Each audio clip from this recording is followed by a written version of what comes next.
News, सच जरूरी है। नमस्कार दर्शकों, ये है MNS न्यूज नेटवर्क और आप देख रहे हैं MNS न्यूज टीवी। मैं हूं आपके साथ शुभांगी। तो आइए देखते हैं आज की कुछ खास खबरें।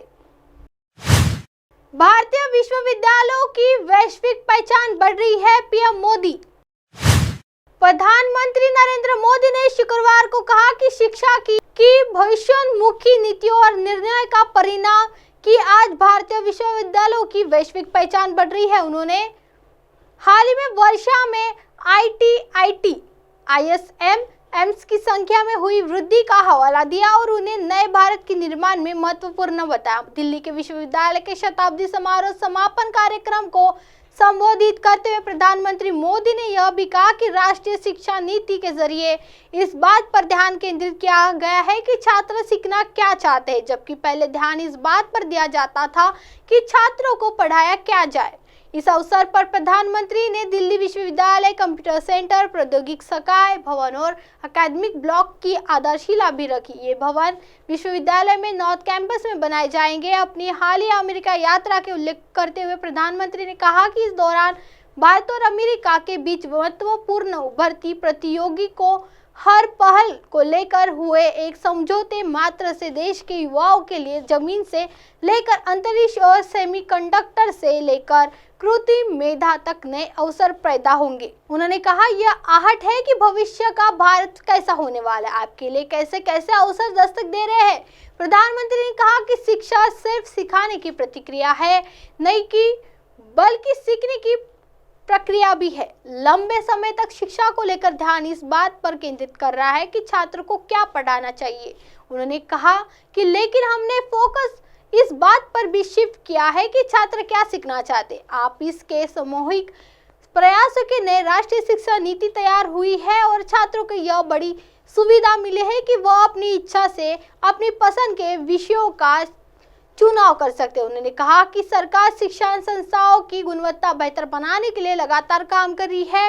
प्रधानमंत्री मोदी ने कहा कि शिक्षा की भविष्योन्मुखी नीति और निर्णय का परिणाम कि आज भारतीय विश्वविद्यालयों की वैश्विक पहचान बढ़ रही है। साल 2014 में QS वर्ल्ड रैंकिंग में केवल 12 भारतीय विश्वविद्यालय होते थे, लेकिन आज यह संख्या 45 हो गई। इससे पहले प्रधानमंत्री विश्वविद्यालय के अब तक के सफर पर आधारित एक प्रदर्शनी का अवलोकन भी किया। प्रधानमंत्री ने इस कार्यक्रम में हिस्सा लेने के लिए मेट्रो की सवारी की। उन्होंने लोक कल्याण मार्ग मेट्रो स्टेशन से दिल्ली विश्वविद्यालय मेट्रो स्टेशन तक का सफर तय किया। इस दौरान प्रधानमंत्री को यात्रियों से संवाद करते भी देखा गया। आइए बढ़ते हैं अगली खबर की ओर।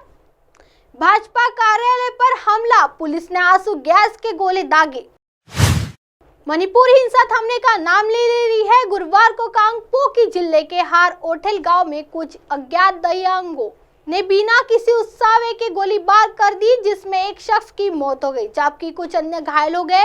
इस घटना के कारण क्षेत्र में तनाव व्याप्त हो गया है। इस बीच मणिपुर के इंफाल में भाजपा के क्षेत्रीय कार्यालय के पास देर शाम भीड़ जमा हो गई। पुलिस ने उन्हें रोकने और तितर बितर करने के लिए कई राउंड आंसू गैस के गोले दागे। इस घटना का वीडियो सामने आया है। न्यूज एजेंसी के अनुसार मणिपुर की इंफाल भाजपा क्षेत्रीय कार्यालय के पास क्षेत्र में सुरक्षा कर्मियों को तैनात कर दिया गया है। आज शाम को भीड़ जमा होने के बाद भीड़ को तितर बितर कर दिया गया है और अब स्थिति नियंत्रण में है। बताया जा रहा है कि कांगपोकी जिले में सुबह हुई गोलीबारी में मारे गए व्यक्ति के शव को वहां लाया गया था और एक पारंपरिक ताबूत में रखा गया था। अधिकारियों ने बताया कि प्रदर्शनकारी एकत्र हुए और भीड़ ने मुख्यमंत्री आवास तक ताबूत के साथ जुलूस निकाले, धमकी भी दी। इस बीच भारतीय जनता पार्टी के एक कार्यालय पर हमला भी किया।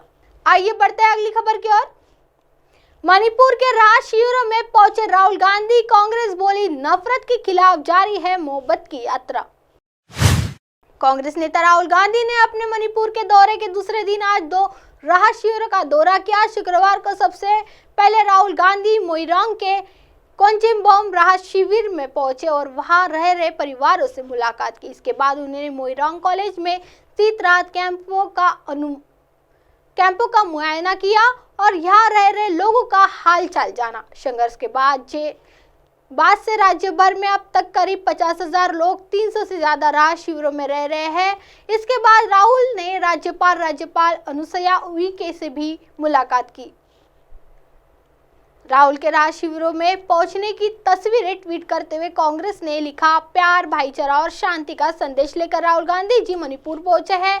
कल वे हिंसा के पीड़ितों और सिविल सोसाइटी के लोगों से मिले, उनका दुख बांटा, उनके आंसू पोंछे, उन्हें हिम्मत दी, ये भरोसा दिलाया कि सब ठीक हो जाएगा। मणिपुर में नफरत के खिलाफ मोहब्बत की यात्रा आज भी जारी है। अब आप हमारे चैनल को आपके मोबाइल पर भी देख सकते हैं। मोबाइल ऐप पर देखने के लिए play store MNS News T आज डाउनलोड करें। इंस्टा, ट्विटर, हाईकुक, फेसबुक और कई सोशल मीडिया के प्लेटफॉर्म पर हमारा चैनल उपलब्ध है। आप इसे यूट्यूब पर भी देख सकते हैं। आप हमारे चैनल को लाइक भी देख सकते हैं www.mnsnewst.com पर। फिलहाल वक्त तो चला है दर्शकों ब्रेक का। ब्रेक से लौटने के बाद देखेगा देश और दुनिया की तमाम खबरें। बनी रही है MNS News T पर। नमस्कार।